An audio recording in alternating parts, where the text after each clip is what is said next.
CNN is facing online ridicule for saying that Joe Rogan actually is worse than, yes, you guessed it, the January 6th Capitol riot. So the outlet changed a headline for a column by writer John Blake, which originally read, Joe Rogan's use of the N-word is another January 6th moment. But after sharp criticism, it was changed to why shrugging off Joe Rogan's use of the N-word is so dangerous. Blake's piece argues that America has become desensitized to racism, as Rogan has yet to face major repercussions for his use of the N-word, saying, quote, the podcaster Joe Rogan did not join a mob that forced lawmakers to flee for their lives. He never carried a Confederate flag inside the U.S. Capitol Rotunda. No one died trying to stop him from using the N-word. But what Rogan and those that defend him have done since video clips of him using the N-word surfaced on social media is arguably just as dangerous as what a mob did when they stormed the U.S. Capitol on January 6th last year. And UFC fighter Israel Adesanya was asked about Joe Rogan at a press conference just the other day. Let's watch that. I've been in this fight game since 2008, and Joe Rogan is one of the nicest, coolest, humble motherfuckers I've had the pleasure of working with. Understand that. And you know, it's just the noise, man. You know what they're trying to do. You can't control the man, and he's got the biggest platform in the world right now. So that's my Joe Rogan. The noise. I like the just kind of Mad Libs going on here. You know, Joe Rogan didn't have anything to do with this, but it's just as bad. You know, did Joe Rogan bomb Pearl Harbor? No, but he might as well have. Did he have foreknowledge of 9/11? We'll never know. We'll never know. But maybe he did. But maybe he did. And isn't saying some things about the pandemic that we kind of disagree with 9/11? And so people have wondered when the Joe Rogan news cycle is going to end, but I think this story is an example of why it almost never will. No. Because the editor who assigned that piece watched the traffic on that piece. Was like, wow, that was a hit. You put Joe Rogan's name in a headline, you get the hate clicks pouring in from one side. You get they're actually both hate clicks because people clicking on the CNN article who like Joe Rogan, they hate CNN. Right. The CNN viewers hate Joe Rogan. Nothing drives traffic like hate clicks. And so I think you're going to just continue to see the mainstream media covering this controversy over Joe Rogan because it drives anger on both sides. It's one of those unique situations where you say one thing and you get both sides angry, but in different ways. And getting people angry is the MO of both social media and the algorithms that drive engagement, and also cable news looking to drive ratings. Naturally. And websites looking to whip up traffic.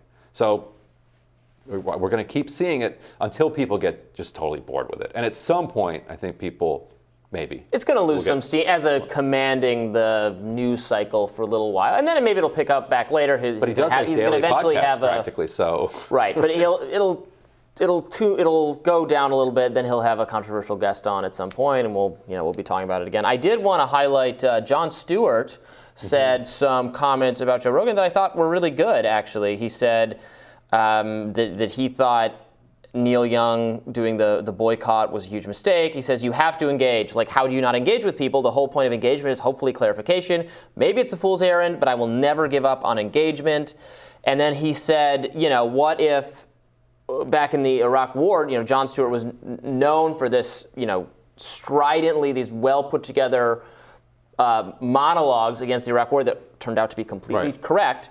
But he says, couldn't I have gone down and fallen down this? Look, if Viacom or Comedy Central wanted to censor me, want to take me off and he clarifies, and I'm not owed a platform, nobody is, but my point is these are shifting sands, and I think I get concerned with, who gets to decide? I mean, in the Iraq War, I was on the side of what you would think on the mainstream is misinformation. I was promoting what they would have called misinformation, but it turned out to be right years later, and the established media was wrong. Not only were they wrong in some respects, you could make the case that they enabled a war that killed hundreds and hundreds of thousands of people, and they never paid a price for it. Yeah, this is in an. I found these quotes from. Jon Stewart said this on his podcast, but I saw it because this is Gawker, the new Gawker, which it's a pale imitation of its former self. But Jon Stewart expends final shred of goodwill defending Joe Rogan. Lord have mercy.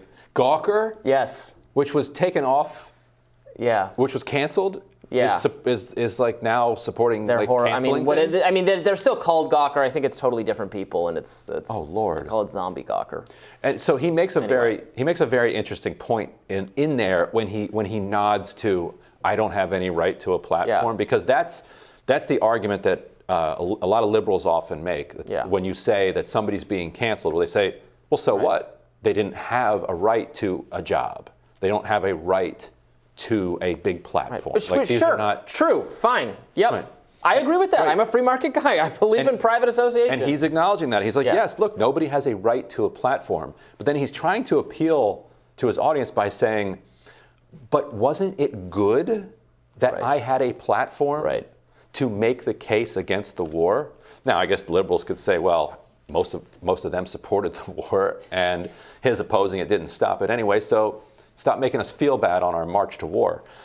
But generally, the point is going to land with a lot of progressives who say, oh, yes, of course I would like somebody like Jon Stewart to have a platform to be able to marshal evidence and arguments against a prevailing consensus to go to war. I would like that. But then what if the prevailing consensus is around pandemic restrictions, or it's around something that they disagree with?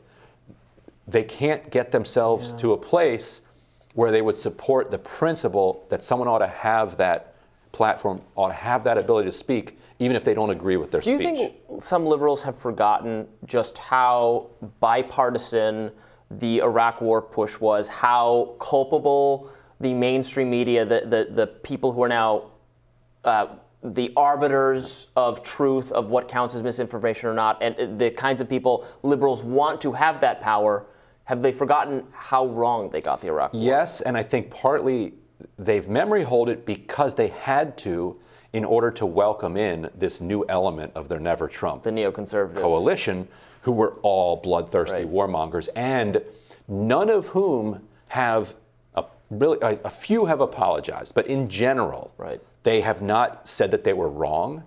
Like, they pulled off this massive coup of being able to move from one party to another party without ever changing their politics. Like, they still have the same warmonger, just bloodthirsty politics, yet now they just are camped inside the Democratic Party instead of the Republican Party.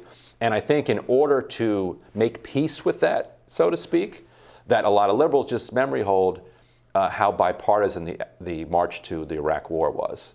Yeah, no, I think that's the case. It's a shame because I thought Jon Stewart made a really good point. We have to be so careful about what's misinformation, can't even say it, because that's the other component. It's not just that we're using the misinformation label to call out things we think are wrong. Like, that's fine. I think there are things on the Joe Rogan podcast that are wrong. We've said that all the time. We talk about it.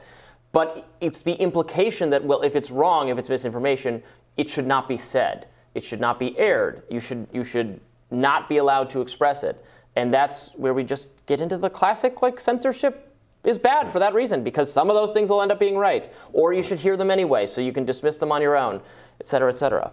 Which brings up, interestingly, the Palin versus New York Times thing, because then the question is, did you know it was wrong? Could you have known it was wrong? And if that's the case under Palin's argument, then you're liable for it. Yep.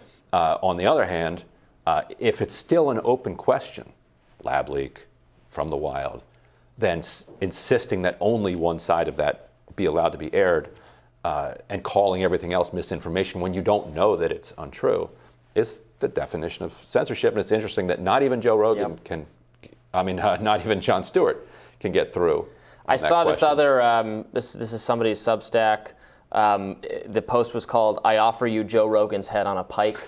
And this person's hand-waving freakoutery is the name of the Substack. And he was saying that, okay, sure, we'll cancel Joe Rogan, but we'll also cancel, this is an exchange, every journalist who said Iraq had weapons of mass destruction, canceled. Every journalist who claims there's a correlation between gun ownership rate and gun homicide, canceled. Every journalist who said the lab leak theory was racist or conspiracy theory, canceled. And so on and so forth, all these, Russiagate, Covington, etc.